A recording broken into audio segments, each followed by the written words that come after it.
본문 말씀을 여러분 먼저 마음속에 잘 기억해 두시고, 오늘은 이제 저희가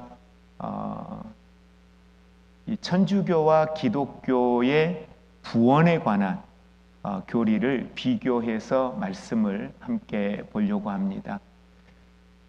이단이다 아니다 이걸 논하고자 하는 건 아닙니다. 다만 구원의 문제에 대하여 우리가 명확하게 천주교에서는 무엇을 이야기하는지, 천주교에서 말하는 구원의 정의를 어떤 과정을 통하여 구원에 이를 수 있다고 그들은 이야기하는지 우리가 말씀으로 함께 여러분들이 보시면 좋겠어요. 그들은 이렇게 말하더라. 그건 중요하지 않아요. 성경으로 우리는 명확하게 보는 게 매우 중요합니다. 천주교의 구원의 핵심, 천주교의 구원의 핵심의 출발점은 뭐냐면 시작은 하나님의 은총이에요. 시작은 하나님의 은총으로 시작하지만 거기에 필수적으로 따라 붙는 게 있다. 그게 뭐냐면 인간의 협력이다. 인간의 수고다. 인간의 선택이다 라고 이야기해요. 그래서 구원의 통로를 이야기할 때 한 가지가 아니에요. 7가지를 이야기합니다. 구원의 통로를 이야기하는데 7가지가 다 갖추어져야 돼요. 어느 하나만 되는 게 아니에요. 7가지가 다 갖추어져야 되는데 우리는 그 7가지를 칠성례라고 이야기합니다. 천주교에서는 칠성례라고 이야기하고 그 칠성례를 통해서 은총이 전달된다라고 이야기합니다. 이 칠성례를 7가지의 성사라고도 표현을 합니다. 이 성사의 의미는 뭐냐면 교회를 통하여 은혜가 실제적으로 주입되는, 그러니까 이런 거예요. 파이프관 있죠. 파이프관.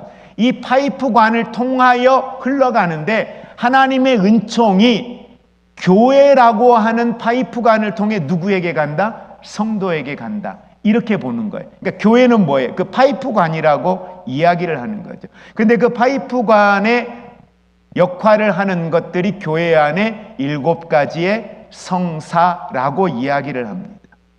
그래서 핵심 교리의 하나는 교회 밖에는 구원이 없다. 교회 바깥에는 구원이 없다. 보통 이렇게 이야기를 합니다. 자, 그러면 여러분들에게 나누어 드린 교재의 내용에 칠성사에 대하여 나와 있습니다. 칠성사가 나와 있는데 이 칠성사 가운데에 보통 우리 기독교에서는 구원의 은혜의 자리로 나아가는 데 있어서 우리에게 필요한 건 2가지를 이야기합니다. 2가지를 이야기하는데 천주교에서는 7가지를 이야기하고 있다. 자, 첫 번째 내용이 뭐냐면 세례성사입니다. 세례성사는 우리가 교회에서 하고 있는 세례와 같은 거죠. 자, 그런데 여러분, 세례는 2가지가 있다고 했습니다. 무슨 세례가 있다고 했죠? 네, 물세례와 성령세례. 물세례와 성령세례가 있는데 보통 우리가 상식적으로 이야기할 때의 순서는 성령 세례가 먼저고 그 다음에가 물세례입니다. 그러니까 성령 세례는 뭐예요? 예수 그리스도가 나의 구주로 믿어지는 거예요. 예수 그리스도가 나의 주로 고백되어지는 거예요. 그러니까 이건 성령이 역사하지 아니하면, 성령이 내 안에 계시지 않으면 고백할 수 없는 것들입니다. 그래서 성령 세례가 있고 난 이후에 그 다음에 뭐예요? 물세례. 물세례는 뭐예요? 교회에서 행하는 예식입니다. 그러면 이 세례를 받았느냐 안 받았느냐, 물세례가 있었느냐 없었느냐가 구원에 상관이 있나요 없나요? 네? 구원에 상관이 있어요 없어요? 물세례. 교회에서 너 세례 받았니? 물어요 우리가. 아니요, 저는 세례 안 받았는데요. 그럼 세례를 안 받은 사람은 구원을 받지 못한 것이냐? 그러지 않습니다. 왜? 물세례는 이 사람이 성령 세례를 통하여 구원받았다라고 하는 것에 대하여 뭐 해주는 거예요? 확인시켜 주는 거예요. 그래서 세례 문답에서 꼭 묻죠. 당신은 예수 그리스도를 나의 구주로 믿습니까? 라고 하는 질문을 꼭 합니다. 죄인됨에 대한 것과 예수 그리스도를 통하여 구원받음에 대한 내용을 두 가지를 꼭 물어요. 그리고 그 고백과 함께 더불어서 물 세례를 주죠. 예식이라고 합니다. 성례 예식이라고 우리가 이야기를 하죠.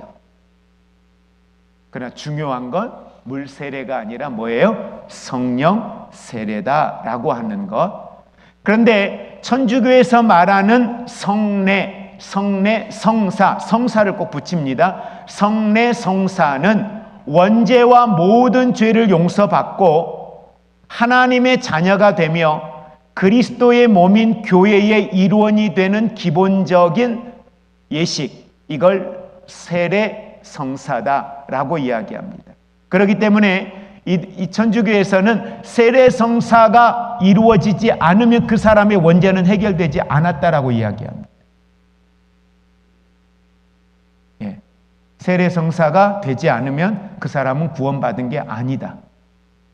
그 다음에 두 번째 이야기하는 게 견진 성사입니다.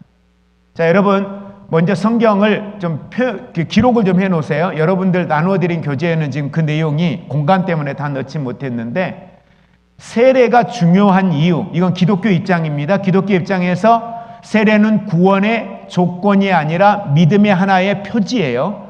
근데 이와 관련된 성경 구절, 사도행전 2장 38절, 사도행전 2장 38절, 로마서 6장 3절과 4절의 말씀을 꼭 기록해 놓으시기 바랍니다. 자, 견진성사 보겠습니다. 견진성사는 순서입니다. 세례성사를 하신 분들이 그 다음에 견진성사를 해요. 자, 견진성사는 뭐냐면 세례받은 이들을 성령의 은혜로 더욱더 굳건하게 하여 그리스도의 증인이 되고 복음을 선포하는 사도로서 살아가게 하는 것. 이게 바로 견진 성사입니다. 그런데 우리 기독교에서는 성령의 은사가 세례 후에 특별한 예식을 통해서 주어지는 게 아니에요. 이런 견진 성사를 하지 않았다면 은사가 없는 건가요? 이걸 하지 않아도 은사가 임해요. 일꾼으로 살아가는 데 있어서 필요한 은사와 능력이 임합니다. 그런데 천주교에서는 견진성사라고 하는 걸 통하여서 성령의 은혜로 더욱더 그를 굳건하게 세우는 하나의 과정 가운데 견진성사를 포함하고 있다. 그래서 교회 안에 일꾼이 되기 위해서는, 복음을 전하는 전도자가 되기 위해서는, 그리스도의 증인이 되기 위해서는 이 견진성사를 꼭 해야만이 그리스도의 일꾼이 될 수 있다라고 믿고 이 성사를 꼭 행합니다. 그러나 교회는 성령의 은사가 세례 후에, 성령 세례 후에 특별한 예식을 통하여 주어지는 게 아니라 믿음을 통하여 이미 그에게 주어지고 있다. 고린도전서 3장 16절과 요한복음 14장 16, 17절. 성경은 여러분이 집에서 꼭 좀 찾아보시기 바랍니다. 다음에 세 번째가 뭐냐 하면 성체성사라고 이야기합니다. 성체성사는 천주교에서 말하고 있는 칠성사 가운데에 가장 중요한 것으로 이야기를 합니다. 가장 중요한 걸로 이야기하는데, 예수 그리스도의 십자가의 사건을 재현하고 빵과 포도주가 그리스도의 몸과 피로 실체 변화되어 성도들의 영적 양식이 된다라고 이야기합니다. 그러니까 우리 성찬식 하죠. 성찬식이 이들이 말하는 성체성사입니다. 그러면 물과 피를, 그러니까 우리가 포도주를 마시고 떡을 떼면 그게 실제 예수님의 피고 실제 예수님의 몸이라고 그렇게 받아들여요. 그러나 우리 교회는 어떻게 이야기합니까? 이거를 기념하라라고 이야기했어요. 기념의 개념이에요. 예수님의 십자가의 사건을 기념하라는 거예요. 이 예식을 통하여서 우리는 그분의 살아온 삶을 돌아보고 또 그분을 통하여서 이 땅 가운데 심기를 원하는 전도자의 삶을 다시 한번 우리가 말씀으로 무장하고 결단하는 시간, 왜 예수님이 십자가에 죽으셨는지를 돌아보는 시간, 그리고 우리의 삶을 들여다보는 그런 시간들, 회개와 은혜와 결단이 함께 있는 시간, 그게 바로 성찬 예식의 의미입니다. 네 번째, 고해성사입니다. 아마 이건 여러분이 많이 들어보셨을 겁니다. 세례 후에 지은 죄를 사제에게, 지금으로 말하면 성당의 신부님이 되겠죠, 사제에게 고백합니다. 그러면 사제에게 고백하면 그 죄는 하나님께 용서를 받고 하나님과 이웃, 교회와 관계를 회복시키는 그런 성사. 그러니까 고해 성사를 하면 하나님과의 관계가 회복되고 이웃과의 관계가 회복된다라고 믿는 겁니다. 근데 성경은 그렇게 말하지 않습니다. 요한일서 1장 9절에 보면 우리가 우리의 죄를 자백하면 저는 미쁘시고 의로우사 우리의 죄를 사하시고 용서하시고 모든 불의에서 우리를 깨끗게 하십니다. 중간 다리가 있어요, 없어요? 없어요. 예수 그리스도의 십자가의 대속의 은혜로 예수 그리스도의 십자가의 사건이 있을 때에 하나님과 우리와의 관계를 가로막고 있었던 벽, 휘장이 나뉘어졌죠. 찢어졌죠. 그래서 그 이후로는 만인 제사장, 우리가 제사장이에요. 우리가 제사장이 되어 하나님 앞에 나아갈 수 있어요. 우리의 죄는 누가 고백해요? 내가 고백하는 거예요. 누구 앞에? 하나님 앞에요. 나와 하나님과의 관계의 연결고리는 목사가 아니에요. 신부가 아니에요. 어떤 사람이 아니에요. 누구예요? 예수 그리스도예요. 예수 그리스도를 통해서만이 우리는 하나님 앞에 설 수가 있는 겁니다. 그래서 예수의 이름, 내 이름으로, 예수님 내 이름으로 라고 분명히 말씀을 합니다. 다섯 번째로 병자성사라고 하는 게 있습니다. 중병에 걸리거나 노쇠하여 죽음의 위험에 처한 성도, 신자가 그리스도의 위로와 용기를 받고 필요한 경우에 육신의 건강, 영혼의 건강을 얻게 하는 성사. 그러니까 병원에 신방 와서 이 병자 성사를 하죠. 집에 환우가 있을 때 방문해서 병자 성사를 하죠. 여러분, 질병이 있는 성도의 고침은 어떠한 예식을 통하여 고쳐집니까? 기도함으로, 믿음으로 고쳐집니까? 성경은 기도함으로 나아갈 때 병자를 위한 기도와 안수, 성경적 권위입니다. 구원의 은총을 받은 성도가 믿음으로 하나님 앞에 간구할 때, 그래서 예수님 말씀하죠. 너희에게 겨자씨만한 믿음만 있어도 이 산을 들어 저 바다에 옮길 수 있다고 합니다. 질병 있는 자들이 예수님 앞에 나올 때마다 예수님 물으셨던 게 뭐예요? 내가 믿느냐는 거예요. 뭘 보셔요? 믿음을 보시는 거예요. 그 믿음을 보시고 내 믿음대로 될지어다 라고 말씀하셨어요. 하나님의 말씀이 선포되어질 때에 귀신이 떠나가죠. 말씀이 선포되어질 때 질병 있는 자들이 치유받는 역사들이 일어났죠. 베드로와 요한이 성전 미문에 앉아있던 지체장애인, 나면서부터 걷지 못했던 지체장애인에게 말씀하죠. 내게 은과 금은 없다. 그러나 내가 나사렛 예수 그리스도의 이름으로 명하노니 일어나 걸으라. 말씀하셨어요. 근데 이걸 잘못 해석해서 천주교회에서 첫 번째 교황이 누구예요? 베드로예요. 또 권위를 거기에다 갖다 두네요. 베드로가 이렇게 했다는 거예요. 베드로부터 사도권을 가지고 사제로 부름받은 신부님들이 가서 이런 병자 성사를 하면 치료받는다는 거예요. 아니요. 여러분이 기도했는데 여러분의 질병이 치료받았네요. 그건 어떻게 해석할 겁니까? 선교지에서 평신도들이 선교지 현장에서 기도했는데 치료받았어요. 그건 어떻게 해석할 겁니까? 누군가에 의해서가 아닙니다. 그건 나의 믿음입니다. 다른 사람의 믿음이 아니라 나의 믿음입니다.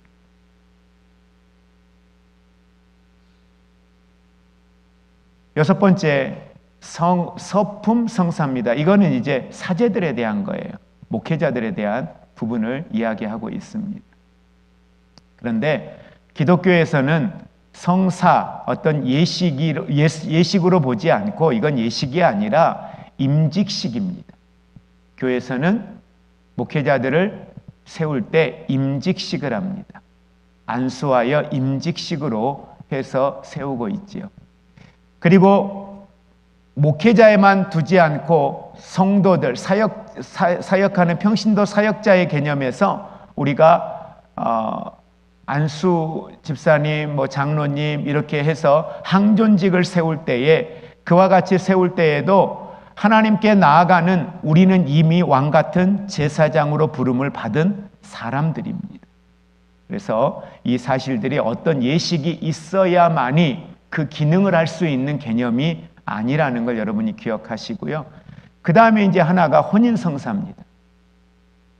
결혼식을 할 때 남자와 여자가 배우자로서 사랑과 봉사의 삶을 살아가기로 그리스도와의 교회의 사랑에 일치하게 하는 성사를 보통 이렇게 이제 혼인성사 이렇게 말합니다. 그런데 여러분 한번 잘 보십시오.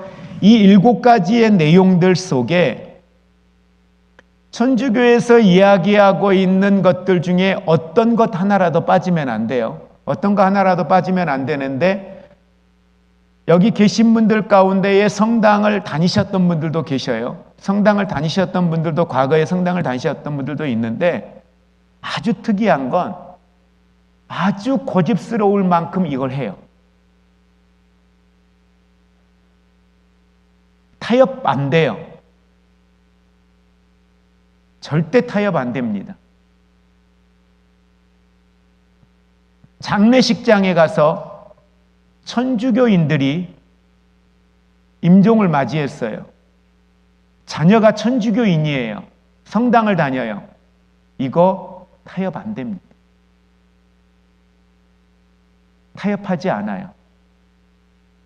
꼭 해야 돼요. 왜? 그래야 천국 갈 수 있다. 혹시 지금 제가 드린 말씀들 중에 우리 성당에 과거에 다니셨던 분들 가운데 좀 더 추가적으로 설명을 하거나 아니면 제가 설명한 부분이 좀 잘못 오해된 부분이 있습니다 라는 부분이 있으면 혹시 좀 이야기해 주시겠어요? 이건 바로 잡고자 해서 하는 말입니다. 혹시 그런 부분이 있으세요? 조혜영 집사님. 모른다는 겁니까? 없다는 겁니까? 예? 자세하게 몰라요? 제대로 안 다니셨구만. 예. 네, 여러분, 이런 과정을 보고 이걸 하지 않으면 천국에 갈 수 없다. 구원받을 수 없다. 그리고 이제 다음 시간에 잠깐 다룰 겁니다. 오늘은 다루지 않고 다음 시간에 잠깐 다룰 건데 이들은 죽으면 바로 천국에 가는 게 아니라 또 중간에 걸쳐가는 곳이 있다고 해요. 근데 그 걸쳐가는 곳에 있는데 우리가 얼마만큼 살아있는 사람이 또 얼마만큼 공을 쌓고 그분을 위하여 얼마만큼 무엇을 하느냐에 따라서 그곳에 있는 시간이 짧아지고 빨리 천국 갈 수 있다. 또 이런 논리들을 가지고 이야기하는 경우도 있습니다. 이건 이런 부분에서 칠성사에 대한 이 부분이 천주교에서는 매우 중요하게 여기고 이 성사를 통하여 구원이, 은총이 유지되고 또 구원받을 수 있고 유지된다라고 이야기를 합니다. 그러나 여러분, 구원은 한번 우리 고백하겠습니다. 믿음으로 말미암아 은혜의 구원입니다. 우리가 무엇을 해서가 아니에요. 그래서 여러분 이럴 때마다 가장 여러분들이 기억해야 될 성경 구절 로마서 5장 8절 우리가 아직 죄인 되었을 때 그분의 십자가의 죽으심은 우리가 아직 죄인 되었을 때예요. 그 은혜에 대하여 우리의 어떤 행위도 구원에 연결시킬 수 없습니다. 그럼 은혜가 아니죠. 근데 행위죠. 그래서 지난 시간에 잠깐 말씀드린 것처럼 이런 성사에 대한 부분들이 있고 고해성사라든지 특별히 이런 부분들이 있다 보니까 견진성사, 고해성사 이런 부분들 때문에 이들은 이 성사가 예식으로 끝나지 않아요. 뭘로 연결돼요? 삶으로 연결이 돼요. 그래서 천주교인들의 삶이 기독교인들의 삶보다 윤리적인 부분에서 훨씬 탁월해요. 죄송한데 탁월해요. 왜? 그게 무엇과 연결이 돼요? 구원과 연결이 돼요. 그렇기 때문에 이들의 삶에 대한 부분들이 기독교인들과는 좀 다른 모습의 의미가 있다라는 것 여러분들이 기억하셨으면 좋겠습니다. 자, 그리고 천주교에서 말하는 믿음의 개념, 여러분 교재에도 잠깐 나와 있죠. 천주교에서 말하는 이 믿음의 개념은 천주교의 믿음은 어떤 거냐면 천주교의 믿음은 선택적 협력의 믿음입니다.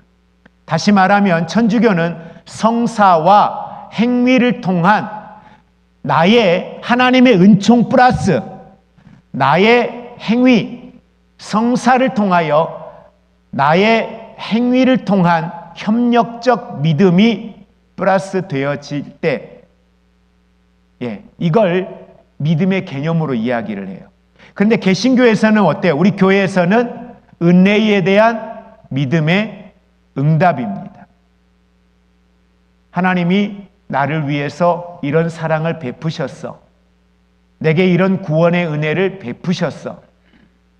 그 은혜에 대한 우리의 반응, 그게 믿음의 삶으로 나타나는 것입니다. 그래서 로마서 3장 28절에 보면 사람이 의롭다 하심을 얻는 것은 율법의 행위에 있지 않고 믿음으로 되는 줄 아노라. 행위로 의롭다함을 얻는 게 아니라 믿음으로 의롭다함을 얻는다는 겁니다. 그래서 오직 의인은 믿음으로 말미암아 살리라. 그래서 믿음은 행위의 결과가 아니다. 믿음은 뭐예요? 은혜에 대한 응답이다. 그래서 우리의 헌신은, 우리의 수고는 천국 가기 위함이 아니라 우리의 섬김은, 우리의 사랑은 받은 은혜에 대한 나의 대답이에요. 반응이에요. 그게 기독교와 천주교의 차이입니다. 자, 그리고 천주교와 개신교가 가지고 있는 10가지의 매우 중요한 차이점을 우리가 잠깐 볼 텐데요. 자, 먼저 성경에 대한 권위입니다. 천주교는 성경보다 교회의 전통적, 다시 말하면 교황권이 성경 위에 있습니다. 교회의 전통과 교황권이 성경 위에 있다. 그러나 우리 교회는, 기독교는, 개신교는 디모데후서 3장 16절 17절에 모든 성경은 하나님의 감동으로 된 것으로 교훈과 책망과 바르게 함과 의로 교육하기에 유익하니 이는 하나님의 사람으로, 함께 따라합니다, 온전하게 하며 모든 선한 일을 행할 능력을 갖추게 하려 함이라. 하나님의 사람으로 온전하게 하는데 뭐가? 성경, 말씀이에요. 오늘 우리 오전에 보았던 거. 말씀이면 충분해요. 거기에 목사의 어떤 더하여지는 말이 필요하지 않아요. 그런데 천주교는 교회의 전통과 교황권을 말씀 위에 두고 있다. 천주교는 두 번째로 교황에 대하여 교황 무류성을 이야기합니다. 교황 무류성이라고 하는 건 교황이 신앙과 도덕 문제를 말할 때 오류가 없다는 거예요. 교황의 말에는 오류가 없다. 교황의 말은 다시 말하면 진리다. 그래서 교황이 한번 말을 하면 그거에 대해서는 절대적 순종입니다. 그게 그들에게는 매우 중요한 신앙입니다. 그러나 성경은 에베소서 1장 22절 23절에 만물을 그의 발 아래에 복종하게 하시고 그를 만물 위에 교회의 머리로 삼으셨으니 그분이 누구예요? 예수 그리스도입니다. 교회는 그의 몸이니 만물 안에서 만물을 충만하게 하시는 이의 충만이니라. 교회의 머리는 교황이 아니다. 예수 그리스도라는 것. 세 번째로 제도적 구원관에 대하여 이야기합니다. 그들이 말하는 제도적 구원관은 교회를 통한 7성사, 성사 안에서만 구원이 이루어지고 구원이 유지된다라고 이야기를 하고 있습니다. 그러나 교회는 믿음과 성령의 역사를 이야기합니다. 믿음과 성령의 역사를 이야기한다. 자, 성경 기록해 놓으시기 바랍니다. 로마서 8장 16절입니다. 성령이 친히 우리의 영과 더불어 우리가 하나님의 자녀인 것을 증언하시나니. 믿음과 성령의 역사를 통하여 이루어집니다. 성사를 통한 구원의 유지가 아니라는 것. 네 번째로 인간협력 구원론을 천주교는 말하고 있습니다. 다시 말하면 인간협력 구원론이라고 하는 건 하나님의 은총 플러스 어떤 거예요? 인간의 행위, 협력, 그걸 통하여 구원이 이루어진다는 겁니다. 그런데 우리 교회는요, 전적인 은혜로 이루어진 것이다. 로마서 11장 6절. 만일 은혜로 된 것이면 행위로 말미암지 않음이니 그렇지 않으면 은혜가 은혜되지 못하느니라. 은혜가 은혜되는 건 뭐예요? 행위로 인하여 구원받은 게 아니기 때문에, 은혜로 된 것이기 때문에 그 구원을 우리는 은혜라고 말을 합니다. 인간협력 구원론은 대단히 인본주의적인 사고의 출발점에서 나온 것이다 라는 것. 다음에 앞에서 잠깐 말씀드렸던 연옥에 대한 교리입니다. 자, 연옥교리가 뭐예요? 천국 전에 정화의 장소가 있다. 정화되어져야 된다. 천국에 가기 위해서는 정화의 과정이 있어서 그곳에서 정화되어지는데, 이 땅에 있는 사람들이, 그의 가족들이, 자신들이 쓸 것들이 있는데 그것들을 가지고 이 사람을 위하여 더 많은 헌신을 하면 그 정화의 시간들이 짧아진다. 그리고 빨리 천국 갈 수 있다. 이렇게 이야기를 하는 겁니다.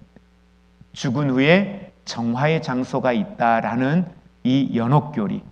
그런데 교회는 어때요? 예수 그리스도로 말미암아 속죄로 완전한 구속을 말합니다. 연옥이 있다. 중간에 걸치는 곳이 있다.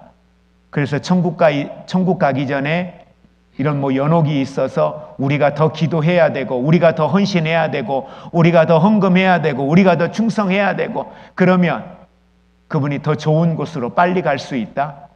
이런 논리는 아닙니다. 그러니까 결국 이런 것들이 만들어질 수 있었던 것들은 뭐냐면 이 초대교회가 끝나면서 교회들이 부패되어질 때에 그 면죄부를 팔고 하는 이 과정들 가운데에 교회들이 부패되어졌던 이유들 가운데 하나가 이러한 연옥교리, 이런 부분들이 교회들을 대단히 크게 부패하게 만들었던 모습들을 보게 됩니다. 그때 만들어진 교리들입니다. 자, 그 다음에 면별부라고 하는 게 있습니다. 면별부. 이건 뭐냐 하면 선행이나 기도를 통하여 연옥의 시간을 단축 가능하다. 앞에서 말씀드렸죠. 그게 면별부라고 하는 거예요. 여러분, 이걸 믿는다면 어떻게 하시겠어요? 내 자녀가 먼저 천국 갔어요. 내 부모님이 천국 갔어요. 근데 내가 너무 사랑해. 내가 사는 날 동안 효도를 다 못한 것 같아. 그럼 어떻게 하시겠어요, 여러분? 해야죠. 당연히 해야죠. 안 하면 안 되죠. 이게 지금 현재 천주교에서 행해지고 있는 일들입니다. 그러나 속죄는 그리스도의 십자가로 완전합니다. 우리가 뭘 해서 속죄가 되는 게 아니에요. 오직 예수 그리스도예요. 그럼 예수님이 대속의 은혜를 짊어질 이유가 없죠. 십자가를 짊어질 이유가 없죠. 우리가 그 값을 치르면 되게 해요. 값은 우리가 치를 수 없는 겁니다. 자, 그 다음에 7번째가 칠성례입니다. 그러니까 칠성례의 근거, 칠성례의 문제, 결국은 예수님께서 친히 명하신 성사는 뭐예요? 세례와 성찬뿐입니다. 세례와 성찬 외에 다른 건 없어요. 이건 예수님이 하신 명령이에요. 다른 것들은 명령하지 않으셨어요. 할 수 있겠지요. 예배 드릴 수 있겠지요.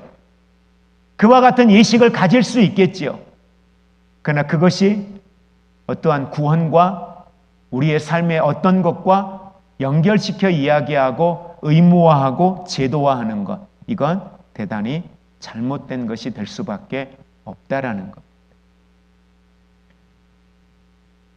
그리고 8번째가 이제 화채설입니다. 화채설은 아까 말씀드린 것처럼 성찬식을 할 때에 실제 예수님의 몸과 피로 변한다. 우리가 포도주를 마시며 성찬 예식을 할 때 포도주를 마시면 이게 예수님의 피로 변하고, 우리가 떡을 떼면 그게 예수님의 몸으로 변한다. 보통 화채설이라고 이렇게 이야기하거든요.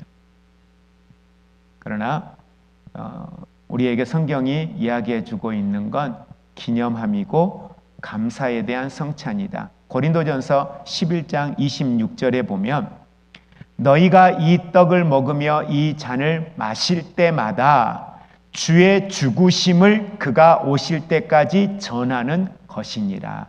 결국은 뭐예요? 이 성찬 예식을 통하여 뭘 우리에게 더 강화시켜 주는 거예요? 복음 전하는 것. 복음 전하는 걸 이야기하고 있습니다.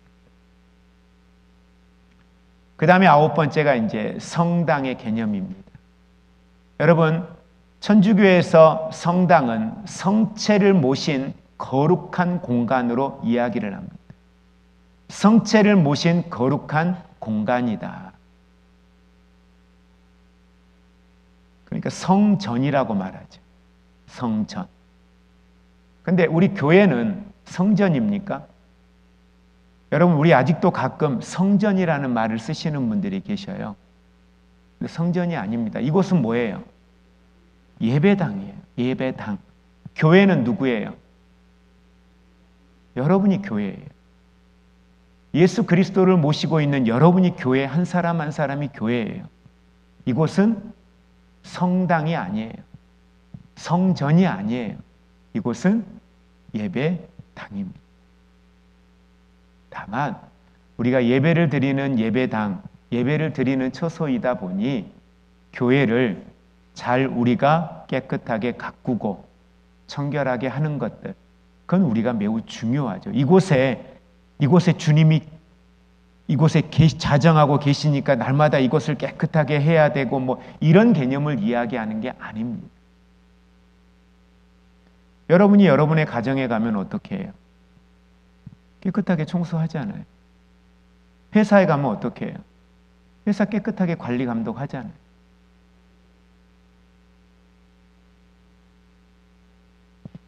교회는, 성전은 나 자신이고 이 예배당은 예배를 드리는 처소다. 그래서 여러분 고린도전서 3장 16절에 너희는 너희가 하나님의 성전인 것과 성전은 누구라는 거예요? 나라는 거예요. 내 안에. 너희는 너희가 하나님의 성전인 것과 하나님의 성령이 너희 안에 계시는 것을 알지 못하느냐. 우리 안에 계신다는 것. 그 다음에 이제 10번째, 늘 논쟁되는 부분입니다. 성모, 성인 공경. 이건 뭐냐면 공경이라고 말해요. 누구를? 성모. 마리아를 공경하는 거다. 그래서 그들은 마리아는 성인에 놓고 우리가 이야기하고 있는 거지 마리아가 우리의 신은 아니다 라고 그들은 표면적으로는 말합니다. 그런데 실제 들어가 보면 그들에게 있어서의 성모 마리아는 신이에요. 그리고 결코 그들이 그걸 부인하지 않습니다. 여러분, 성경은 우리의 중보자는 오직 예수 그리스도 한 분이시라고 성경은 말합니다. 디모데전서 2장 5절에 하나님은 한 분이시요 또 하나님과 사람 사이의 중보자도 한 분이시니 곧 사람이신 그리스도 예수시라. 그리고 성경은 어느 곳도 마리아를 신격화하여 말하지 않습니다. 어디에서 마리아를 신격화하여 이야기합니까? 예수님을 낳았으니까요. 사람의 몸을 통하여 예수님이 이 땅에 오신 건 성육신하여 이 땅에 오신 건 사람의 몸을 통하여 누군가의 몸을 통하여 이 땅에 오셔야만이 사람으로서 기능을 할 수 있기 때문에 마리아의 몸을 통하여 오셨는데 다만 남자를 알지 못한 여인을 통하여 오신 거예요. 남자를 알지 못했다고 해서 마리아가 죄인이 아니냐? 아니요. 모든 사람이 다 죄인이라고 이야기했어요. 마리아가 예외가 아닙니다. 마리아도 죄인이에요. 사람이에요. 사람의 몸으로 태어난 이 땅에 모든 사람은 다 죄인이에요. 그 본성을 가지고 태어나는 거예요. 남자를 알지 못한다고 해서 결혼하지 않았다고 해서 그가 죄인이 아닌가? 아니라는 거예요. 그럼 저 위에 있는 아이들, 태어난 지 얼마 안 된 아이들, 저 아이들은 그럼 죄인이 아닌가요? 그런 상태에서 죽음을 맞이했을 때 죄인이 아니니까 그럼 다 천국 가나요? 아니요. 성경은 절대 그렇게 말하지 않습니다. 마리아는 그냥 요셉의 아내예요. 그의 몸을 빌려 이 땅에 오신 거예요. 그리고 예수님과 마리아의 대화, 예수님의 사역의 현장 가운데 마리아와의 대화의 내용을 보면 어느 곳에서도 마리아와의 대화 속에서 그를 신으로 말하지 않아요. 똑같이 다른 사람들을 대하던 것과 똑같이. 그리고 제자에게 그 어머니를 이야기할 때 내 어머니라고 이야기해요. 돌봐달라는 거예요. 어떤 이유로도 성인, 예수님의 어머니였으니까 성인의 자리에 그건 모르겠어요. 사람마다 성인의 개념이 다르니까. 그러나 어떤 이유로도 공경의 대상이 될 수 없다. 경배의 대상이 될 수 없다라는 것 여러분 꼭 기억하시고, 성모라고 접근하는 이 자체부터가 대단히 잘못된 접근이다라는 거 기억을 하셨으면 좋겠습니다. 결론적으로 말합니다. 성경적 구원관의 본질은 뭐예요? 디도서 3장 5절. 디도서 3장 5절에 그가 우리를 구원하시되 우리의 행한 바 의로운 행위로 말미암지 아니하고 오직 그의 긍휼하심을 따라. 디도서 3장 5절입니다. 천주교는 교회 제도를 통한 은총의 중개를 강조하지만 성경은 구원이 하나님께로부터 직접 주어지는 선물임을 분명하게 우리에게 이야기하고 있습니다.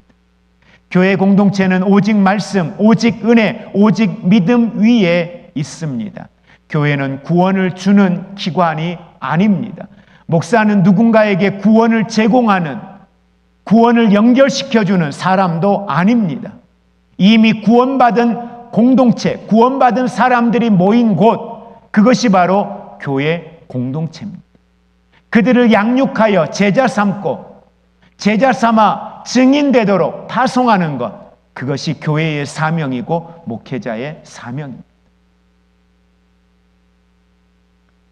성경 중심의 신앙, 시편 119편 105절처럼 주의 말씀은 내 발의 등이요 내 길의 빛이니이다. 교회나 인물이 아니라, 교황이나 어떤 신부가 아니라 하나님의 말씀에 순종하는 신앙, 그것이 성경 중심의 신앙이라는 걸 기억하시고요. 더 나아가 은혜 중심의 구원의 확신을 가지며 나아가기를 원합니다. 나의 행위가 아니라 그리스도의 완전한 속죄에 근거한 믿음의 확신을 가지고 나아가기를 원합니다. 그리고 참된 교회의 사명, 진리를 전하고 말씀대로 살아내는 교회, 그것이 우리의 살아가야 할 삶의 모습입니다. 그래서 요한복음 17장 17절에 하나님의 말씀을 떠난 신앙은요, 결국 인간의 종교로 변질될 수밖에 없습니다. 우리가 이런 내용들을 여러분들이 잘 점검하고, 혹시 오늘 하신 내용들 가운데 궁금하다, 이해가 되지 않는다 하는 부분들이 있으면 언제든지 저에게 직접 연락을 주셔도 좋고요. 또 부목사님께 연락을 주셔도 좋고요. 해서 여러분들이 이러한 궁금증에 대한 부분들은 꼭 해소를 하실 수 있으면 좋겠습니다. 자, 공개적으로 질문하실 분 계세요? 지금 꼭 질문해야 되겠다. 알아야 되겠다.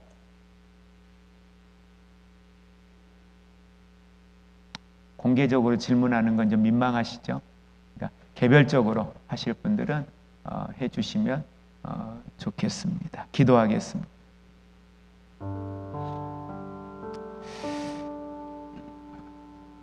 천주교가 예수님을 안 믿는다, 그렇게 말씀드리지 않았습니다.